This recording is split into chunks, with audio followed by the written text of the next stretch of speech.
Hello बच्चों। यहां लिखा गया है two balloons are simultaneously released from the two buildings A and B. Balloon from A rises with constant velocity 10 meter per second while on the other rises with constant velocity 20 meter per second. Due to wind, the balloon gathers horizontal velocity 0.5 y. Y is the height from the plane of release, point of release. The buildings are at a distance 250 meter and after some time balloon will collide. Choose the correct options. Clear है? तो सबसे पहले तो ये समझिए कि जो दोनों के डिस्प्लेसमेंट्स होंगे हॉरिजॉन्टल में, मान लीजिएगा यहां से मैंने बोला कि ये वाला जो बलून है वो कुछ ऐसा जा रहा होगा। क्लियर? और ये वाला बलून जो होगा वो कुछ यहां कहीं से इस पाथ को फॉलो करते हुए यहां पहुंचा होगा और यहां कहीं पे दोनों जाकर के हिट करेंगे। तो अगर मैं इसका डिस्प्लेसमेंट लिखता हूं कुछ भी एक्स ए मान लीजिए, बराबर समझ में आ रहा है? तो अच्छा, दूसरे वाले जो बलून का डिस्प्लेसमेंट होगा वो यहां कहीं से हम लोग अगर इसको एक्स बी लिखें तो एक इंफॉर्मेशन हम लोगों को पता है कि एक्स बी माइनस एक्स ए जो होगा वो 250 के बराबर हो जाएगा। पहले मैं इसको लिख देता हूं। तो X B minus X A is equal to 250। Clear? अब अच्छा देखो, एक्स बी होगा क्या?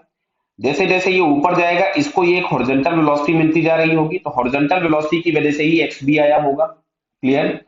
मतलब यहां से हम लोग इसको लिख सकते थे कि V X B into T minus, बराबर है।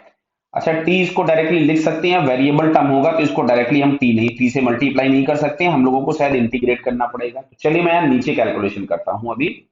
ये बटा समझ में आया? अच्छा हाँ, मान लेते हैं कि इसने जो हाइट अटेन की होगी, ध्यान से देखना बेटा, इसने जो बी वाले ने, तो बी वाले की जो हाइट अटेन्ड होगी वो बी वाला ऊपर जा रहा था 20 से, कितने से? 20 से। तो ये 20 वाई इसने हाइट अटेन की होगी। 20 इंटू टी लिखिए, 20 इंटू टी लिखते हैं, वाई नहीं, 20 इंटू टी। 20 मीटर पर सेकंड से जा रहा था तो 20 टी इसने हाइट अटेन की और इसने हाइट अटेन की होगी 10 टाइम्स टी। बेटा समझ में आ रहा है? यानी जो बिल्डिंग की हाइट में डिफरेंस होगा वो हाइट में डिफरेंस आएगा 20 टी माइनस टी 10 टी, ये आपके पास आएगा दोनों की हाइट में डिफरेंस। क्लियर? चलिए आगे हम लोग कैलकुलेशन करते हैं। तो बेसिक चीजें मैंने आपको यहाँ पे लिख के दिखा दी। ठीक है, अब देखिए मैं यहाँ पे लिख रहा हूं X B minus X A is equal to जो 250 दिया था, हम लोग यहीं से स्टार्ट करते हैं। 250 दिया था। अच्छा, एक्स बी जो भी होगा वो जितनी ये वेलोसिटी अटेन करेंगे, कितनी अटेन कर रहे हैं? 0.5 इंटू वाई। तो अब अगर मैं बी वाले को देखूंगा, बी वाला ये है, तो बी वाले का जो हाइट अटेन था वो 20 टी था, मतलब वाई की जगह हमारे पास आ गया 20 T into D T minus 0.5। अच्छा, जो ए ने हाइट अटेन की थी वो 10 टी की थी, मतलब समझ में आ रहा है ना, ये वाई है एग्जैक्टली। इसको मैं वाई बी लिख सकता था, Y A, this one is Y A, बराबर है। और ये वाला जो हम लोगों के पास था ये वाई बी था, बी ने जो हाइट अटेन की थी। तो इसकी जगह मैं लिख सकता था 10 T D T is equal to 250। Clear? तो चलिए इसमें से हम लोग कुछ कुछ चीजें सॉल्व कर लेते हैं। पहले तो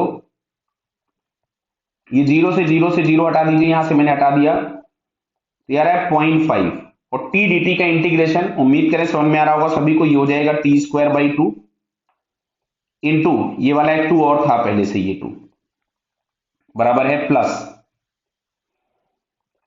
आगे देखिए यहां पे हम लोग लिखेंगे 0.5 और इसका इंटीग्रेशन भी हो जाएगा T square by two is equal to आपको मिलता है 250। क्लियर बेटा?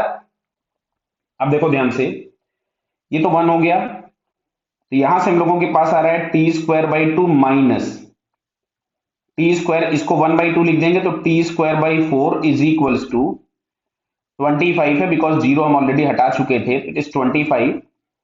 तो यहां से हमारे पास आ रहा है T square by four is equal to 25। तो T square is equal to 100, तो टी इज इक्वल टू मिल गया 10 सेकंड, मतलब 10 सेकंड के बाद दोनों एक दूसरे से कोलाइड कर जाएंगे। क्लियर बेटा? देखो ऊपर ऑप्शन में टाइम भी पूछा गया है, time after which they will collide, तो 10 सेकंड देखो ये फोर्थ वाले ऑप्शन में दिया, ये आ गया फोर्थ वाला ऑप्शन।